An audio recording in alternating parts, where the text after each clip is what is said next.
Mulifan kính chào toàn thể quý vị khán thính giả thân thương của kênh Chiến sự 24 giờ. Rất cảm ơn quý vị đã quan tâm theo dõi và ủng hộ kênh trong suốt thời gian qua. Trở lại với bản tin ngày hôm nay, mời quý vị cùng theo dõi ngay sau đây. Cập nhật mới nhất chiến sự tối ngày 3 tháng 10 năm 2025. Moscow tiếp tục thực hiện hành động khiêu khích chống lại các thành phố châu Âu bằng cách đưa máy bay không người lái vào vùng cấm bay. Lần này, một trong những trung tâm hàng không lớn nhất Đức, sân bay Munich bị tê liệt vì máy bay không người lái của Nga. Sáng nay ngày 3 tháng 10, máy bay không người lái của Ukraine đã vượt 1.400 km tấn công nhà máy lọc dầu Rosneft ở vùng Orenburg, một trong những nhà máy lọc dầu lớn nhất của Nga. Chính quyền địa phương buộc phải tạm thời đóng cửa sân bay Orenburg. Trong phát biểu mới nhất, Putin đe dọa Trump sẽ làm leo thang căng thẳng giữa Nga và Hoa Kỳ nếu tên lửa Tomahawk được chuyển giao đến Ukraine. Điều chắc chắn sẽ dẫn đến một giai đoạn leo thang mới về chất trong quan hệ Nga-Mỹ. Sau khi Liên minh châu Âu phân bổ 4 tỷ euro từ tài sản bị đóng băng của Nga cho Ukraine, Moscow đã phản ứng, đưa ra cơ chế tịch thu tài sản nước ngoài để đáp trả EU. Tuy nhiên, lợi bất cập hại bởi hầu hết các công ty lớn của phương Tây đã rút toàn bộ vốn khỏi hoạt động kinh doanh trên đất Nga, hầu như không còn gì để tịch thu. Ba Lan chính thức mở trung tâm huấn luyện lớn chưa từng có dành cho binh lính Ukraine có thể chứa tới 1.200 người cùng một lúc nhằm cung cấp chương trình huấn luyện có hệ thống cho lực lượng phòng vệ Ukraine và thúc đẩy trao đổi kinh nghiệm chiến đấu giữa lực lượng vũ trang Ukraine và các nước NATO. Chấn động, các vệ tinh của Planet Labs đã xác nhận việc chuyển giao vũ khí mới từ Triều Tiên sang Nga.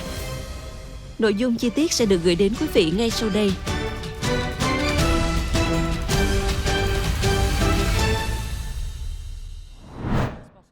Thưa quý vị, Moscow tiếp tục thực hiện hành động khiêu khích chống lại các thành phố châu Âu bằng cách đưa máy bay không người lái vào vùng cấm bay.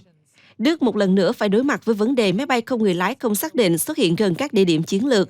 Lần này, một trong những trung tâm hàng không lớn nhất của đất nước, sân bay Munich đã bị nhắm mục tiêu, Der Spiegel đưa tin. Tối thứ Năm ngày 2 tháng 10, hoạt động của sân bay đã bị tê liệt hoàn toàn sau khi có báo cáo về máy bay không người lái bay qua sân bay. Hậu quả, 17 chuyến bay đã phải hủy và 15 chuyến bay khác phải chuyển hướng đến các thành phố khác, bao gồm Stuttgart, Nuremberg, Vienna và Frankfurt. Sự gián đoạn này ước tính đã ảnh hưởng đến khoảng 3.000 hành khách. Cảnh sát liên bang xác nhận một số nhân chứng đã nhìn thấy máy bay không người lái gần sân bay và sau đó chúng được phát hiện bay ngay trên đường băng. Hiện vẫn chưa rõ đây là một vật thể đơn lẻ hay một nhóm máy bay không người lái. Đến 10 giờ 18 tối, đường băng đã bị đóng cửa, tạm dừng hoạt động của sân bay. Cảnh sát mặt đất và thậm chí cả trực thăng đã tham gia vào cuộc truy quét, nhưng thủ phạm vẫn chưa bị bắt. Các trạm cứu trợ tạm thời đã được thiết lập cho hành khách bị kẹt trong khu vực chờ, với giường nằm, chăn, đồ uống và thức ăn được cung cấp. Đến sáng thứ Sáu, sân bay đã hoạt động trở lại bình thường, mặc dù các bản thông tin vẫn còn dấu hiệu bị gián đoạn. Vụ việc ở Munich diễn ra sau một loạt vụ phát hiện máy bay không người lái bí ẩn ở Đức. Cuối tháng 9, những chiếc máy bay không người lái tương tự đã được phát hiện ở miền Bắc nước này tại Schleswig-Holstein. Vào thời điểm đó, người ta nhìn thấy máy bay không người lái bay qua các cơ sở hạ tầng quan trọng, bao gồm một nhà máy điện, một bệnh viện đại học ở Kiel và tòa nhà chính quyền khu vực. Theo Der Spiegel, các máy bay không người lái bay theo quỹ đạo song song. Điều này có thể cho thấy nỗ lực lập bản đồ chính xác khu vực. Chính quyền Đức đã mở cuộc điều tra về khả năng gián điệp. Chính quyền Munich không muốn đề cập đến bất kỳ mối liên hệ nào giữa những máy bay này và Nga, mặc dù logic cho thấy điều đó. Thưa quý vị, máy bay không người lái đã tấn công nhà máy lọc dầu Rosneft tọa lạc tại thành phố Orsk, vùng Orenburg của Liên bang Nga. Mục tiêu của vụ tấn công được ghi nhận nằm cách biên giới Ukraine 1.400 km. Có thông tin cho biết Orsk đã bị tấn công bằng máy bay không người lái tấn công. Theo dữ liệu sơ bộ, ít nhất 2 máy bay không người lái đã rơi xuống khu vực thành phố, một tín hiệu báo động cũng đã được nghe thấy. Ngoài ra, trong đoạn phim được công bố trên mạng có thể nhìn thấy rõ khói và nghe thấy tiếng nổ. Có thông tin cho rằng một cuộc di tản đã được bắt đầu tại nhà máy. Nhà máy được báo cáo có công suất thiết kế xử lý khoảng 6,6 triệu tấn dầu mỗi năm. Nhà máy sản xuất xăng, dầu diesel, dầu hỏa hàng không, dầu nhiên liệu, bitumen và chất bôi trơn các loại. Cũng xin nhắc lại, ngày càng nhiều nhà máy lọc dầu của Nga phải đóng cửa do các cuộc tấn công bằng máy bay không người lái. Vào sáng ngày 27 tháng 9, Nga tuyên bố bị tấn công bằng máy bay không người lái vào Cộng hòa Chuvas. Có thông tin cho rằng một máy bay không người lái đã tấn công một trạm bơm nhưng không có xác nhận chính thức từ Ukraine. Người ta biết rằng hoạt động phối hợp của các lực lượng SBU và SSO cũng như GUR và SBS đã làm tê liệt tổng cộng khoảng 20% hoạt động lọc dầu ở Nga, dẫn đến cuộc khủng hoảng nhiên liệu và các vấn đề hậu cần. Ngoài ra, báo cáo cho rằng, nhìn chung, máy bay không người lái của Ukraine đã giáng một đòn lịch sử vào ngành công nghiệp dầu mỏ của Nga, làm tê liệt 38% nhà máy lọc dầu và tạo ra một cuộc khủng hoảng chưa từng có trên thị trường nhiên liệu. Thưa quý vị, Việc Mỹ chuyển giao tên lửa tầm xa Tomahawk cho Ukraine sẽ dẫn đến một giai đoạn leo thang mới về chất trong quan hệ Nga-Mỹ, Tổng thống Nga Vladimir Putin tuyên bố. Liệu điều này có gây tổn hại đến mối quan hệ vốn đã có chút ánh sáng cuối đường hầm? Chắc chắn là có. Việc sử dụng tên lửa Tomahawk mà không có sự tham gia trực tiếp của quân đội Mỹ là điều không thể. Ông Putin phát biểu tại một cuộc họp của câu lạc bộ thảo luận Van Dyne. Ông lưu ý rằng tên lửa hành trình của Mỹ là vũ khí mạnh mẽ, gây ra mối đe dọa cho Nga. Liệu Tomahawk có thể gây thiệt hại cho chúng ta không? Có thể. Chúng ta sẽ bắn hạ chúng và cải thiện hệ thống phòng không của mình, ông Putin nói. Ông nhắc lại việc Mỹ trước đây đã cung cấp cho Ukraine tên lửa Attack-MS tầm xa, vốn đã gây ra một số thiệt hại nhất định, nhưng quân đội Nga đã học được cách bắn hạ chúng. Putin cũng bảo đảm rằng việc cung cấp tên lửa hành trình mới cho Ukraine sẽ không thể làm thay đổi cán cân sức mạnh trên chiến trường, vì quân đội Ukraine đang gặp phải tình trạng thiếu hụt nhân sự. Tên lửa Tomahawk có thể tấn công mục tiêu ở khoảng cách lên tới 2.500 km, trong khi tầm bắn tối đa của Attack-MS là 300 km.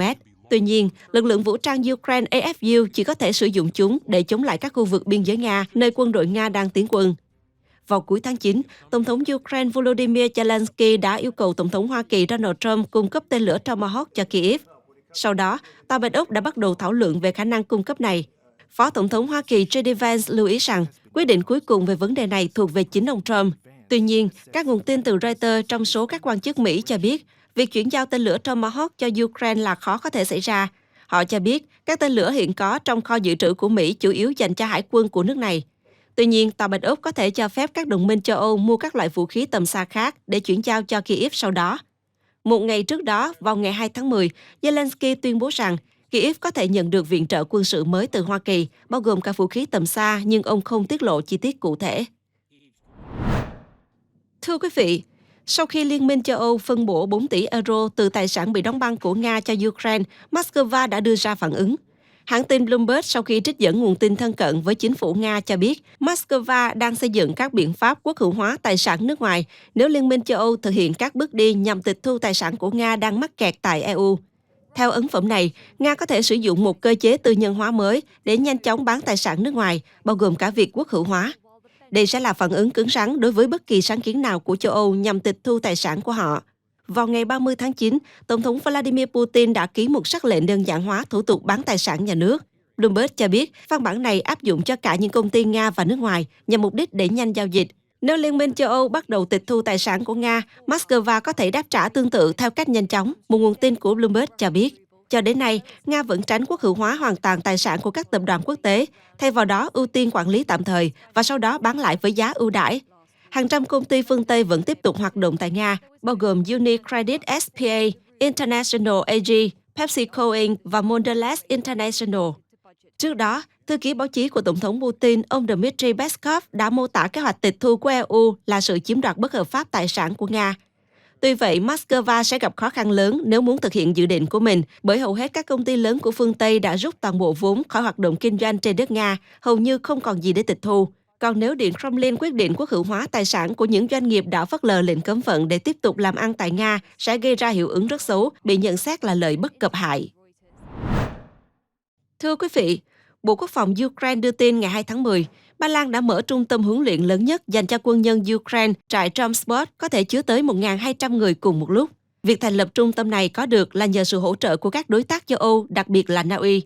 Thứ trưởng Bộ Quốc phòng Ukraine Yevhen Moiseev nhấn mạnh rằng trại Tromsport được thiết kế để cung cấp chương trình huấn luyện có hệ thống cho lực lượng phòng vệ Ukraine và thúc đẩy trao đổi kinh nghiệm chiến đấu giữa lực lượng vũ trang Ukraine và các nước NATO.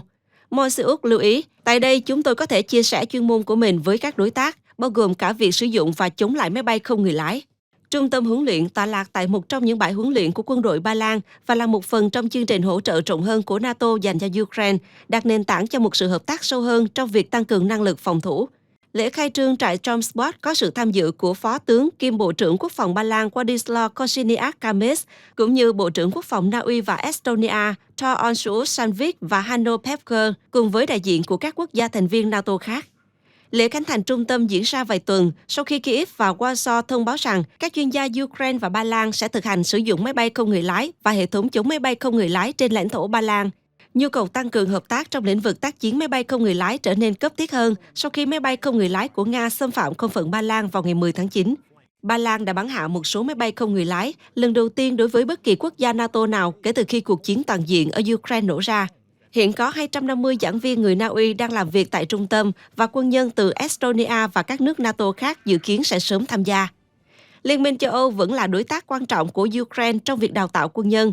Kể từ khi chương trình đào tạo của EU bắt đầu, 80.000 binh sĩ Ukraine đã được đào tạo tại các nước EU. Thưa quý vị, một tàu chở hàng của Nga đã ghé thăm cảng Triều Tiên chở theo vũ khí lần đầu tiên sau 2 tháng. Báo chí nước ngoài không nghi ngờ gì việc vận chuyển vũ khí của Triều Tiên sang Nga bằng đường biển đã được nối lại sau một thời gian dài gián đoạn. Tuy nhiên, truyền thông cũng tin rằng Moscow vẫn nhận được viện trợ quân sự từ Bình Nhưỡng bằng đường sắt trong suốt thời gian qua. Một tàu chở hàng của Nga bị cấm vận vì chở vũ khí đã được phát hiện tại một cảng ở Đông Bắc Triều Tiên vào tuần này, NK-Pro đưa tin. Một nguồn tin đã phân tích hình ảnh vệ tinh mới từ Planet Labs cho thấy tàu Lady R đang ở cảng Ryazan. Con tàu đã dỡ các container rỗng và dự kiến sẽ quay trở lại cảng Vostokny với những container đầy. Hôm qua, con tàu dự kiến sẽ chất đầy các container đã nằm tại cảng từ tháng 9 lên tàu. Triều Tiên đang gửi vũ khí và đạn dược tới Nga, bao gồm tên lửa chống tăng có điều khiển và tên lửa đạn đạo Hwasong-11. Viện trợ quân sự đầu tiên của Triều Tiên cho Nga được cung cấp vào tháng 8 năm 2023. Vào thời điểm đó, Bình Nhưỡng có thể chuyển đạn dược cho Nga không chỉ bằng đường biển mà còn bằng đường bộ. Tàu chở hàng Lady R thuộc sở hữu của công ty MG Flat, công ty đang chịu lệnh trừng phạt của phương Tây. Lần gần đây nhất, tàu Nga ghé thăm các cảng Triều Tiên là vào tháng 8. Hình ảnh vệ tinh từ Planet Labs đã chụp được tàu Angara ở Ryazan từ ngày 4 đến ngày 10 tháng 8. Việc không có hoạt động mới nào tại bến tàu Ryazan từ đầu tháng 8 đến tuần này cho thấy Nga và Triều Tiên đã tạm dừng vận chuyển vũ khí bằng đường biển trong gần 2 tháng, mặc dù họ vẫn có thể tiếp tục vận chuyển bằng đường sắt trong thời gian này. Thưa quý vị, thông tin vừa rồi cũng đã kết thúc bản tin ngày hôm nay. Cảm ơn quý vị đã dành thời gian theo dõi đến cuối chương trình. Rất mong quý vị tiếp tục ủng hộ kênh bằng cách nhấn vào nút like, chia sẻ cũng như đăng ký kênh quý vị nhé. Xin kính chào, hẹn gặp lại quý vị trong bản tin tiếp theo.